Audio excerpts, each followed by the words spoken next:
Hello नमस्कार दोस्तों। इसके ग्लोबल क्लासेज के यूट्यूब चैनल में आप लोग का एक बार फिर से स्वागत है। तो दोस्तों, जो आज बीपीएससी प्री 3.0 का क्लास होने वाला है, एक्चुअली कल वो रविवार को क्लास आप लोग को नहीं हो पाया, इसलिए ये क्लास जो है आप लोग को सुबह मिल रहा है। और आप लोग को एक और क्लास आज मिलेगा, जो कि शाम तक मिलेगा, जैसा कि रोज चलता है। तो दोस्त मेरे, आप लोग के लिए यह जो क्लास है एकदम लगातार चल रहा है बीपीएससी 3.0 के लिए, और हम लोग लगातार शानदार प्रश्नों को देख रहे हैं। तो चलिए हम लोग आज के पहला प्रश्न को देखेंगे। उससे पहले मैं ये कहना चाहूंगा कि आप लोग अगर अभी तक हमारे चैनल पर नए हैं तो चैनल को जरूर सब्सक्राइब कर लीजिए। तो पहला प्रश्न आप लोग को है कि भारत की सबसे लंबी स्थलीय सीमा किसके साथ है।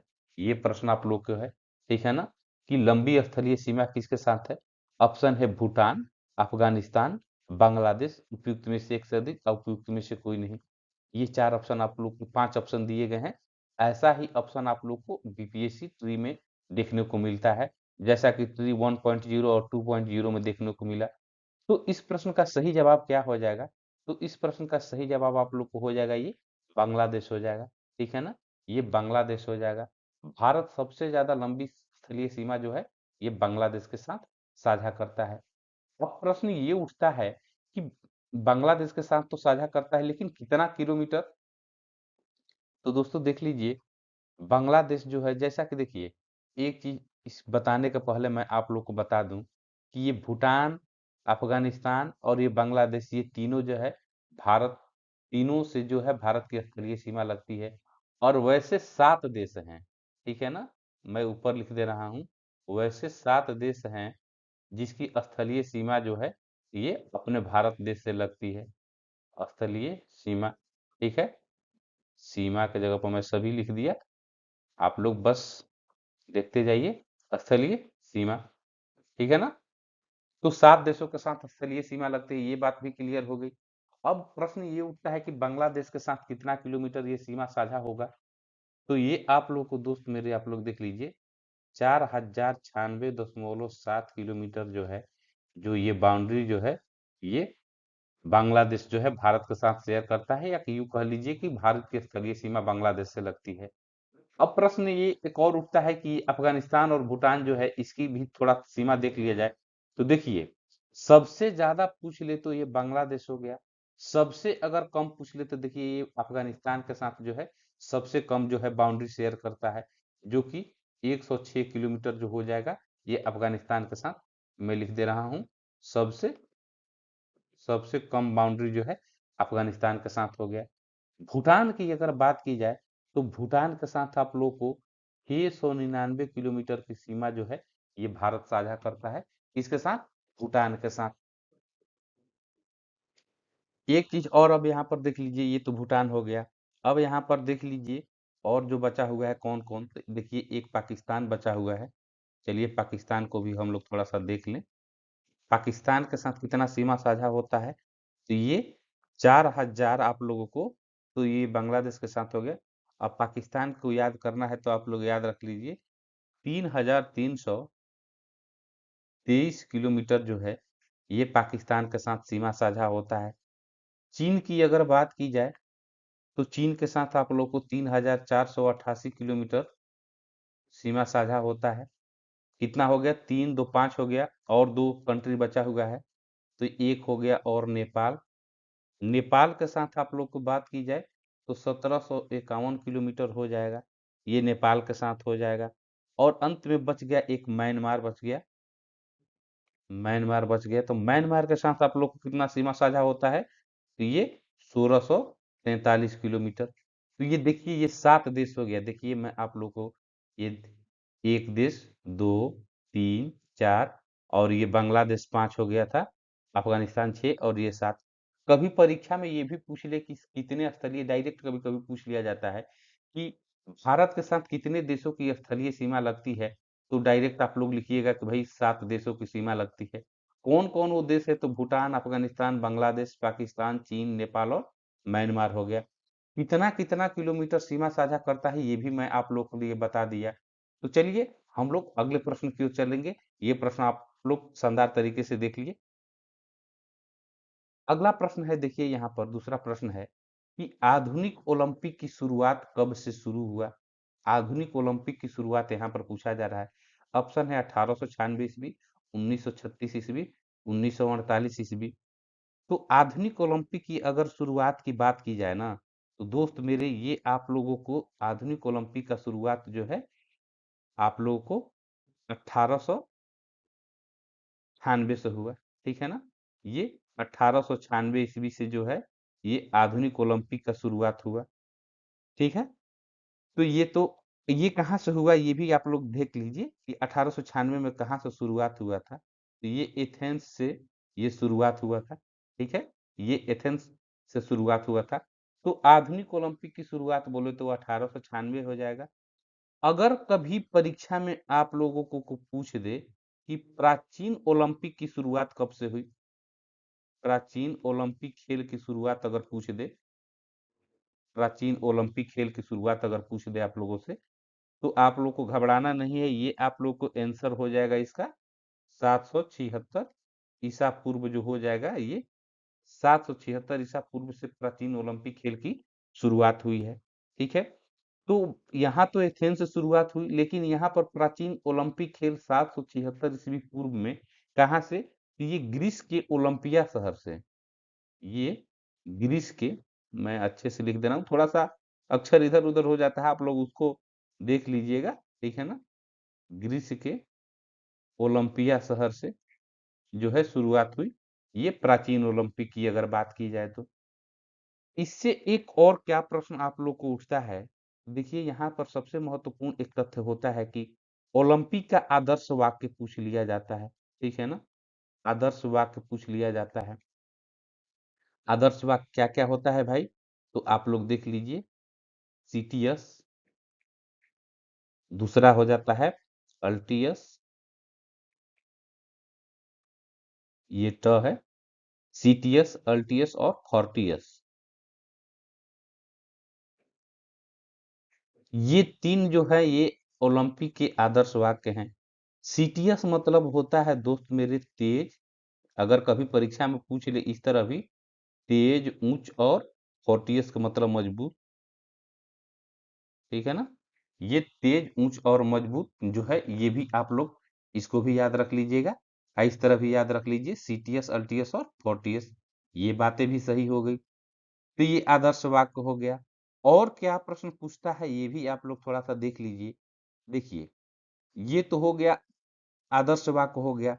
कभी परीक्षा में पूछ ले कि भारत कब शामिल हुआ ओलंपिक में, भारत पहली बार, अगर भारत को पहली बार पूछ दे कि ओलंपिक में कब शामिल हुआ, तो ये आप लोगों को दोस्त भारत पहली बार 1900 में, 1900 ईस्वी में जो है ओलंपिक में भाग लिया। जिसमें कौन भाग लिए थे, एक ही खिलाड़ी भाग लिया था दोस्तों। ये 1900 ईस्वी में एक खिलाड़ी सिर्फ भाग लिया था, जिसका नाम था, मैं लिख दे रहा हूँ, नॉर्मन पिचर्ड जो थे। ये आप लोगों को यही खिलाड़ी थे जो कि एंग्लो इंडियन थे। ये एक एंग्लो इंडियन थे दोस्तों। और ये 2 रजत पदक जीते थे। 2 रजत पदक जो है जीते थे। ये पहली बार भारत जब ओलंपिक में शामिल हुआ तो 1900 ईस्वी में। तो ये महत्वपूर्ण बात भी आप लोगों को याद रखना है। और क्या महत्वपूर्ण बात हो सकता है, अगर आधुनिक ओलंपिक की जनक की बात किया जाए, देखिए यहाँ पर आधुनिक ओलंपिक जो है ना, इसके अगर जनक की बात किया जाए, जनक से भी प्रश्न पूछ लिया जाता है, तो ये याद रख लीजिए, पियरे दी कॉर्बेटिन जो है, पियरे डी कॉर्बेटिन जो है ये आप लोगों को जनक हो गए आधुनिक ओलंपिक। इस चीज को भी याद रखिएगा। अब क्या पूछ सकता है ये भी आप लोग, एक चीज और छूट रहा है। देखिए, अगर कभी पूछ दे कि ओलंपिक ध्वज में कितने छल्ले होते हैं, देखिए यहाँ पर इस तरह के छल्ले लगे रहते हैं ओलंपिक के ध्वज, आप लोग देखे होंगे तो 5 छल्ले लगे रहते हैं उसमें।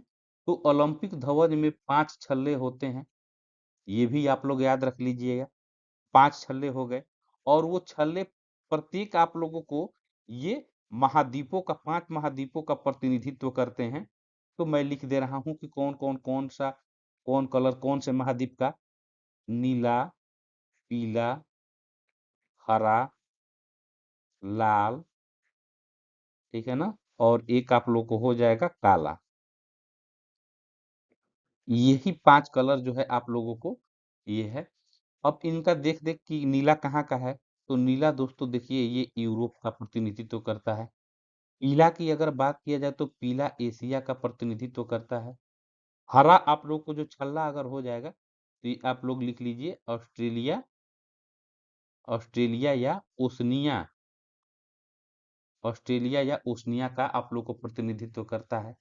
लाल की अगर बात किया जाए तो लाल आप लोग को हो जाएगा ये, इधर मैं लिख दे रहा हूँ, लाल आप लोग को हो जाएगा अमेरिका हो जाएगा, और ये काला जो हो जाएगा ये अफ्रीका हो जाएगा। ठीक है, तो ये 5 ध्वज जो हैं ये पांचों महाद्वीपों का जो है प्रतिनिधित्व करते हैं, यानी कि 5 महाद्वीप जो है ओलंपिक का प्रतिनिधित्व करते हैं। तो इतने महत्वपूर्ण आप लोगों को बातों को सारा जो पूछा जाता है ओलंपिक से, उसका सारा सुपड़ा मैं साफ कर दिया। आप लोगों को अगर इससे ज्यादा पूछता है तो वो आप लोग को करंट से क्वेश्चन पूछता है, जो कि करंट से हमारे चैनल पर आप लोग को वो मौजूद है, आप लोग को वीडियो कि ओलंपिक में किसने क्या जीता, ये सारा चीज मौजूद है आप लोगों को। तो अगर स्टैटिक्स जीके की बात की जाए तो इतना ही जीके आप लोग को पूछा जाता है। आप लोग खुद ही आप लोग अपने से देखे होंगे, कई परीक्षा अगर दिए होंगे तो आप लोग खुद से समझ सकते हैं कि ये कितना महत्वपूर्ण आप लोग को जानकारी है। तो आप लोग दोस्तों इसीलिए मैं कहता हूं कि आप लोग के लिए लगातार इस तरह की जानकारी इसके ग्लोबल क्लासेस के द्वारा दी जाती है। तो आप लोग बस चैनल को सब्सक्राइब कर लीजिए और बेल आइकॉन को आप लोग जरूर ऑन कर लीजिए, ताकि जैसे ही मैं क्लास आप लोग के लिए उपलब्ध कराऊं आप लोग के पास पहले पहुंचे। तो चलिए अगले प्रश्न की ओर हम लोग चलेंगे। अगला प्रश्न तीसरा नंबर है आप लोगों को कि इलाहाबाद के स्तंभ लेख में समुद्रगुप्त की प्रशंसा किसने की। यहाँ पर इलाहाबाद स्तंभ लेख की बात की जा रही है। तो इलाहाबाद स्तंभ लेख की बात की जाए ना दोस्त, तो ये आप लोगों को हो जाएगा इलाहाबाद में समुद्रगुप्त की प्रशंसा किसने की। अगर इसका बात किया जाए तो ये आप लोगों को समुद्रगुप्त की प्रशंसा की अगर बात की जाए तो पांचों ऑप्शन में से आप लोग को ये हरिसेन हो जाएगा। हरिसेन जो हो जाएगा इस प्रश्न का बिल्कुल सही जवाब हो जाएगा। और इलाहाबाद स्तंभ लेख जो है ना, इसको एक और नाम से जाना जाता है जो कि फेमस नाम है क्या, तो वो आप लोग को हो जाएगा प्रयाग प्रस्ती। प्रयाग यह है ये प्रयाग प्रस्ती जो हो जाएगा ये इस नाम से भी जाना जाता है। तो कभी परीक्षा में पूछ दे कि प्रयाग प्रस्ती में समुद्रगुप्त की प्रशंसा किसने की या इलाहाबाद का स्तंभ लेख में, तो ये हरिसेन ने की। या कभी परीक्षा में पूछ ले कि प्रयाग प्रस्ती की रचना किसने की, तो ये आप लोग हरिसेन आप लोग आंसर लगा दीजिएगा। इसी तरह के प्रश्न पूछे जाते हैं दोस्त। और ये समुद्रगुप्त की बात की जाए, यहाँ पर समुद्रगुप्त को थोड़ा सा देख लीजिए आप लोग। समुद्रगुप्त जो हो जाएगा ये गुप्त वंश के शासक थे, गुप्त वंश के शासक थे। ये बात भी आप लोग याद रख लीजिए, किसके शासक थे, गुप्त वंश के शासक थे। इन्होंने कब से कब तक शासन किया अगर कभी परीक्षा में पूछ ले, तो 335 से 375 ईस्वी तक, 335 से 375 ईस्वी तक जो है इनके द्वारा शासन किया गया। ये गुप्त वंश के शासक थे। और इनके पिताजी का नाम जो है मैं लिख दे रहा हूँ, इनके पिता का नाम आप लोगों को चंद्रगुप्त प्रथम था। चंद्रगुप्त प्रथम जो था इनके पिता का नाम था, इनके समुद्रगुप्त के। एक और प्रश्न पूछ लिया जाता है आप लोग को, उसको भी मैं लिख दे रहा हूं। प्रश्न क्या पूछा जाता है कि भारत का नेपोलियन किसे कहते हैं। प्रश्न यही पूछा जाता है, कई बार ये प्रश्न पूछा गया है कि भारत का नेपोलियन की अगर बात की जाए तो ये आप लोगों को इसका भी जवाब हो जाएगा समुद्रगुप्त हो जाएगा। भारत का नेपोलियन समुद्रगुप्त को कहा जाता है। एक और प्रश्न पूछा जाता है जो कि कई बार आप लोग को परीक्षाओं में ये देखने को मिला है कि प्राचीन काल में सिक्कों पर बीणा बजाते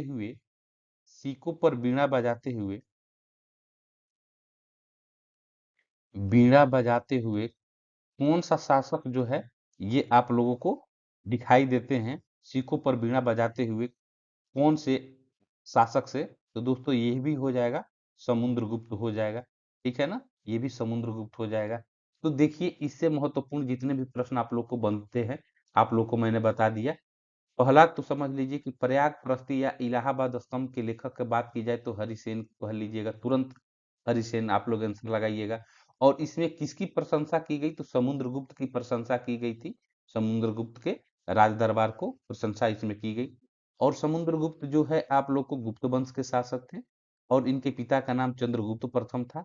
इनका शासनकाल 335 से 375 ईस्वी, ठीक है ना। भारत का नेपोलियन भी इनको कहा जाता है। और सिक्का पर बीड़ा बजाते हुए इनका जो है वो सिक्का जो है काफी फेमस हुआ था, तो ये समुद्रगुप्त ही हो गए। तो इतनी बातें आप लोग अच्छे से याद रखिएगा, और मैं आशा करता हूँ कि ये प्रश्न भी आप लोग को अच्छे से समझ में आ गया होगा। चलिए अगले प्रश्न की ओर चलेंगे हम लोग।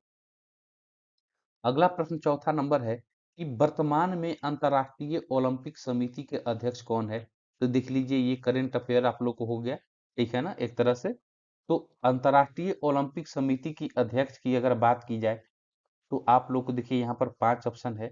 5 ऑप्शन में से ये कौन सा ऑप्शन सही हो जाएगा? तो ये थॉमस बक जो है, ये थॉमस बाक जो है, ये वर्तमान में अंतर्राष्ट्रीय ओलंपिक समिति, यह आप लोगों को परीक्षा में आईओसी भी कह देना, तो ये आप लोगों को याद रखिएगा। ये अंतर्राष्ट्रीय ओलंपिक समिति जो है, इंटरनेशनल ओलंपिक कमेटी या अंतर्राष्ट्रीय ओलंपिक समिति के अध्यक्ष थॉमस बक हो गए। एक चीज और यहाँ पर याद रख लीजिए कि अगर अंतर्राष्ट्रीय ओलंपिक समिति की मुख्यालय की अगर बात की जाए, जो कि ये क्वेश्चन भी आप लोग को देखने को मिलता है कि अंतर्राष्ट्रीय ओलंपिक समिति के मुख्यालय कहाँ है, तो आप लोग याद रख लीजिएगा, ये लुसाने में है। कहाँ पर? तो स्विट्जरलैंड में है। स्विट्जर थोड़ा सा गलती हो गया लिखने में, ठीक है, आप लोग को मैं सुधार दे रहा हूँ। स्विट्जरलैंड में जो है, ये आप लोगों को अंतर्राष्ट्रीय ओलंपिक समिति की मुख्यालय है लुसाने शहर में। तो ये बात भी आप लोग अच्छे तरीके से याद रखिएगा। और चलिए अगले प्रश्न की ओर हम लोग चलेंगे। अगला प्रश्न, ये 5वां नंबर है कि किस बल के कारण ब्लैक बोर्ड पर लिखने से अक्षर उभर आते हैं? आप लोग को देखिए, अगर ब्लैक बोर्ड पर चौक से लिखते हैं तो अक्षर उभर आते हैं, तो ये किस बल के कारण होता है? यहाँ पर कोई फोर्स तो लगता ही होगा। यहाँ पर देखिए 5 ऑप्शन दिए गए हैं। गुरुत्व बल, आसंजक, केशिकत्व, इनमें से कोई नहीं, उपयुक्त में से एक से अधिक। तो दोस्तों देखिए, यह जो बल होता है ना, ये आप लोगों को होता है आसंजक बल होता है, ठीक है ना। ये आसंजक बल के कारण जो है ब्लैक बोर्ड पर लिखने से अक्षर जो है वो उभर जाते हैं। तो ये तो बात हो गई आसंजक बल। इसको अंग्रेजी में अगर बात किया जाए कि अंग्रेजी में क्या कहा जाता है, तो ये आप लोग को बोला जाता है एडेसिव फोर्स बोला जाता है। क्या बोला जाता है? एडेसिव फोर्स बोला जाता है आसंजक बल को, ठीक है। तो आसंजक बल क्या कहलाता है, ये भी थोड़ा सा देख लीजिए कि आसंजक बल क्या कहलाता है, अगर कभी पूछ लिया जाए। तो देखिए, भिन्न भिन्न पदार्थों के अणुओं के बीच जो लगने वाला आकर्षण बल होता है ना, मैं लिख दे रहा हूँ, भिन्न भिन्न पदार्थों के अणुओं के बीच, पदार्थों के अणुओं के बीच, अणुओं के बीच लगने वाला ये आकर्षण बल होता है। लगने वाला आकर्षण बल जो होता है यही कहलाता है एडेसिव फोर्स कहलाता है। एक ये आसंजक बल हो जाता है, और एक देखिए ससंजक बल होता है। इसका भी आप लोग नाम सुने होंगे। इसका अंग्रेजी की अगर बात किया जाए तो कोहेसिव फोर्स जो है, ये इसका अंग्रेजी होता है ससंजक बल का। ये तो भिन्न-भिन्न पदार्थों का हो गया, लेकिन ये क्या होता है, ये एक ही पदार्थ के अणुओं के बीच, एक ही पदार्थ के अणुओं के बीच, ठीक है ना, लगने वाला आकर्षण बल होता है। लगने वाला आकर्षण बल होता है कौन सा? ये ससंजक बल, ठीक है। तो दोनों आप लोग अच्छे से याद रख लीजिएगा कि आसंजक बल क्या कहलाता है और ससंजक बल क्या कहलाता है। मैं आशा करता हूं कि ये प्रश्न भी आप लोग को अच्छे तरीके से समझ में आ गया होगा। चलिए अगले प्रश्न की ओर चलते हैं।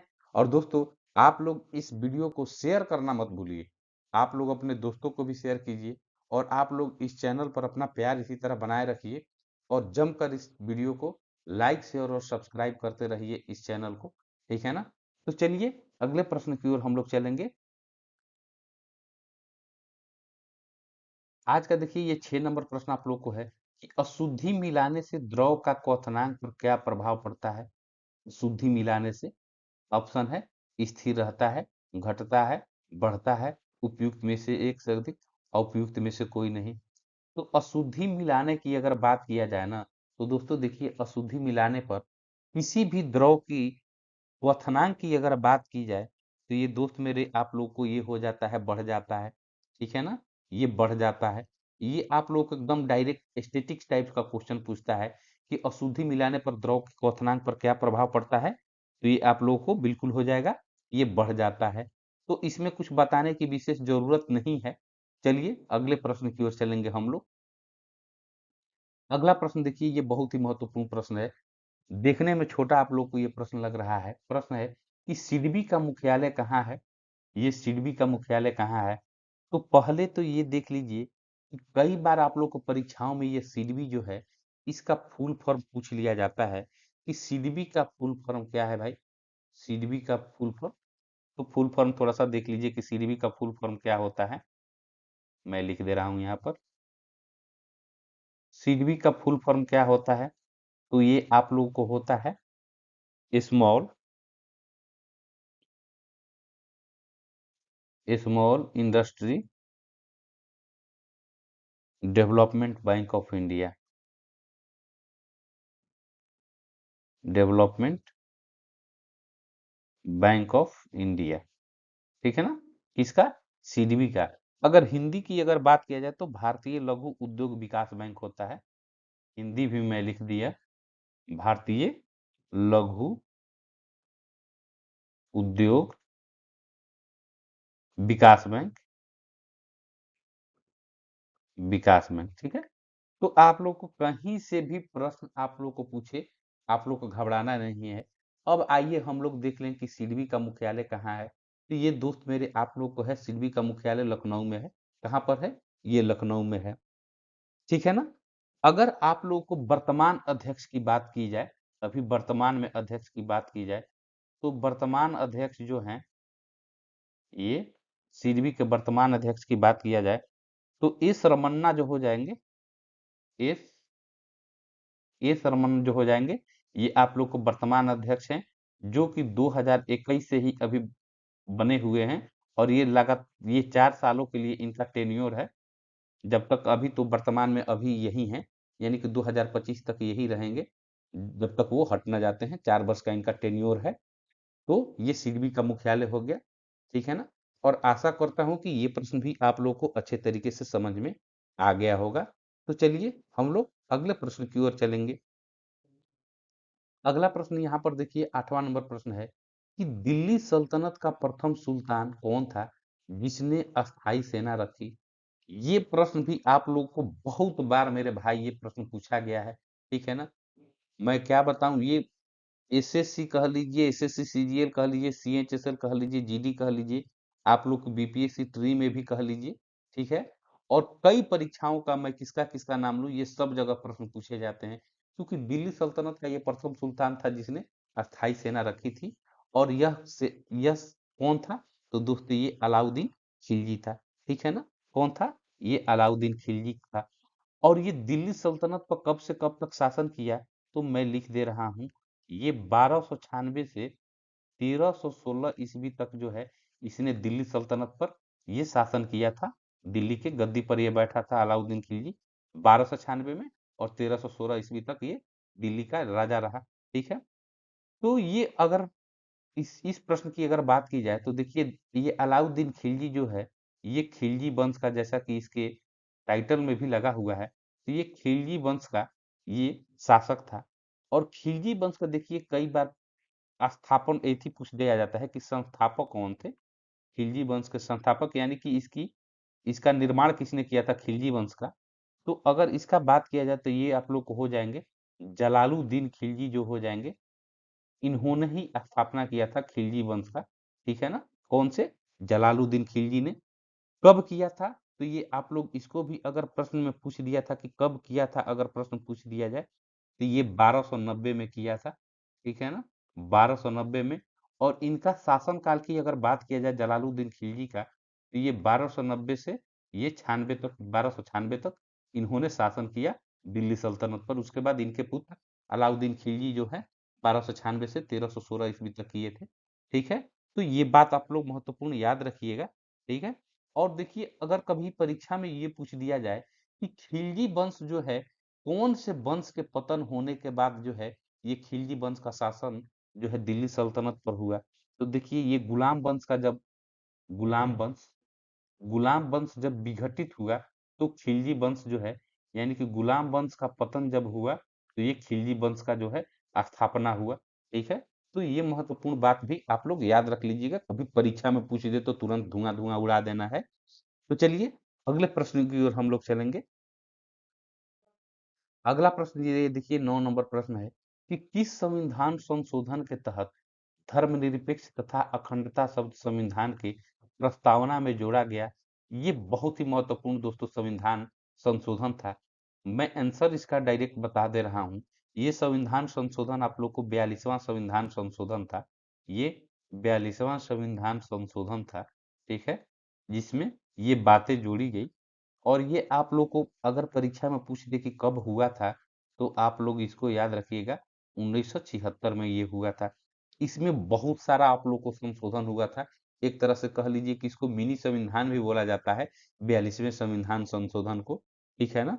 तो आप लोग ये महत्वपूर्ण बात याद रखिएगा, किस संविधान संशोधन के द्वारा, तो 42वें संविधान संशोधन के द्वारा धर्मनिरपेक्ष या पथ निरपेक्ष ये सब बातें जो है आप लोगों को संविधान में की प्रस्तावना में जोड़ी गई, तो 42वां संविधान संशोधन हो जाएगा। और इससे कभी कभी यही पूछ लिया जाता है कि कब हुआ था 42वां संविधान संशोधन, 1976 ईस्वी में हुआ था। चलिए अगले प्रश्न की ओर हम लोग चलेंगे। अगला प्रश्न ये 10 नंबर आप लोग के लिए प्रश्न है कि दल बदल विरोधी कानून कब पारित हुआ था। ऑप्शन है 1956 ईस्वी, 1978 ईस्वी, 1950 ईस्वी। एक उपयुक्त में से एक सही, उपयुक्त में से कोई नहीं। तो दल बदल विरोधी कानून की अगर बात की जाए दोस्त मेरे, तो ये आप लोगों को हुआ था कब, तो 1985 में हुआ था। 1985 में हुआ था। तो ये कानून जब पारित हुआ, तो देखिए जब कानून कोई चीज का पारित होगा तो निश्चित ही होगा कि कोई वो संविधान में संशोधन हुआ होगा। तो अगर पूछ दे कभी परीक्षा में कि ये कौन से संविधान संशोधन में ये काम हुआ था, तो दोस्तों वो 52वां 52वां संविधान संशोधन था। ठीक है ना? 52वां संविधान संशोधन था ये। कौन सा? दल बदल विरोधी वाला। एक प्रश्न बार बार आप लोग को परीक्षाओं में देखने को मिलता है कि दल बदल विरोधी कानून संविधान की किस अनुसूची में है। ये प्रश्न आप लोग को बार बार प्रश्न पूछा जाता है कि ये दल बदल विरोधी कानून किस अनुसूची में, अगर पूछ लिया जाए कि किस अनुसूची में इसकी बातें को रखी गई हैं, तो ये संविधान की 10वीं अनुसूची में शामिल है दोस्तों। ये संविधान की 10वीं अनुसूची में जो है ये शामिल है, दल विरोधी दल बदल विरोधी कानून। और अगर कभी परीक्षा में पूछ लिया जाए कि उस समय ये कौन आप लोग को भारत के पीएम थे, तो ये राजीव गांधी थे दोस्तों। और इनके ही द्वारा लोकसभा में ये बिल जो है ये पारित कराया गया, दल बदल विरोधी कानून। सरकार को इस्टेब्लिशमेंट करने के लिए, यानी इस्टेब्लिशमेंट बोलने के मतलब ये हो गया, इस्टेब्लिशमेंट मत कहिए, स्टेबल करने के लिए, कोई भी सरकार स्थिर रहे, इसके लिए यह कानून जो है बहुत ही महत्वपूर्ण था। ठीक है ना? या जो कि 1985 में हुआ। तो आशा करते हैं कि ये प्रश्न भी आप लोग बहुत अच्छे तरीके से समझ में आ गया होगा आप लोगों को। और इतने शानदार प्रश्नों को आप लोग इसके ग्लोबल क्लासेस के यूट्यूब चैनल पर देख रहे हैं। तो चलिए आज का आप लोग का ये 10 प्रश्न, जिसमें हम लोगों ने बहुत सारे प्रश्नों को देखा, यानी कि मैं जहां तक बता रहा हूं कि कम से कम 40 या 50 तो हम लोग देख ही लिए प्रश्न, आप लोग अपने से देख लीजिए एक एक प्रश्न में कितना कितना चीजों को मैंने बताया। ठीक है, और चलिए हम लोग आज का होमवर्क प्रश्न को देख लेते हैं कि आज का होमवर्क प्रश्न आप लोग के लिए क्या है। तो देखिए आप लोग को हमेशा ये 11वां प्रश्न जो है आप लोग को होमवर्क प्रश्न आपको दे देता हूं मैं। ये ऑप्शन प्रश्न है आप लोग को कि अर्जेंटाइन किसका अयस्क है। अर्जेंटाइट जो है किसका अयस्क है। ऑप्शन है सोना, पीतल, चांदी। उपयुक्त में से एक से अधिक, अउपयुक्त में से कोई नहीं। तो ये होमवर्क प्रश्न है, जिसका जवाब आप लोग को कमेंट बॉक्स में देना है। और आप लोग दोस्तों कमेंट बॉक्स में है जो होमवर्क प्रश्नों का जवाब नहीं देते हैं, ये बिल्कुल गलत बात है।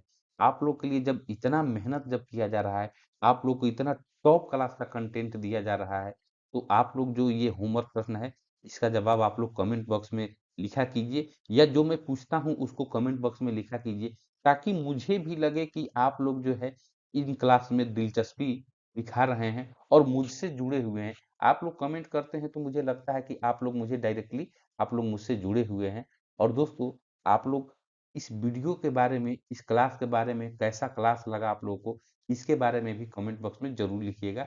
और आशा करता हूँ कि ये क्लास जो है आप लोग को बहुत शानदार लगा होगा। तो दोस्तों, अगर आप लोग को ऐसे ही शानदार क्लासेस लगातार चाहिए, तो आप लोग को करना कुछ नहीं है। अगर अभी तक आपने चैनल को सब्सक्राइब नहीं किया है, तो चैनल को दोस्त आप लोग सब्सक्राइब कर दीजिए और बेल आइकन को आप लोग ज़रूर ऑन कर लीजिएगा, ताकि जैसे ही मैं क्लास ऑन आप लोग के लिए उपलब्ध कराऊँ, आप लोग के पास पहले पहुँच जाए। तो दोस्तों, आज के लिए बस इतना ही। एक और नया शानदार वीडियो लेकर आप लोग के समक्ष में उपस्थित होऊँगा।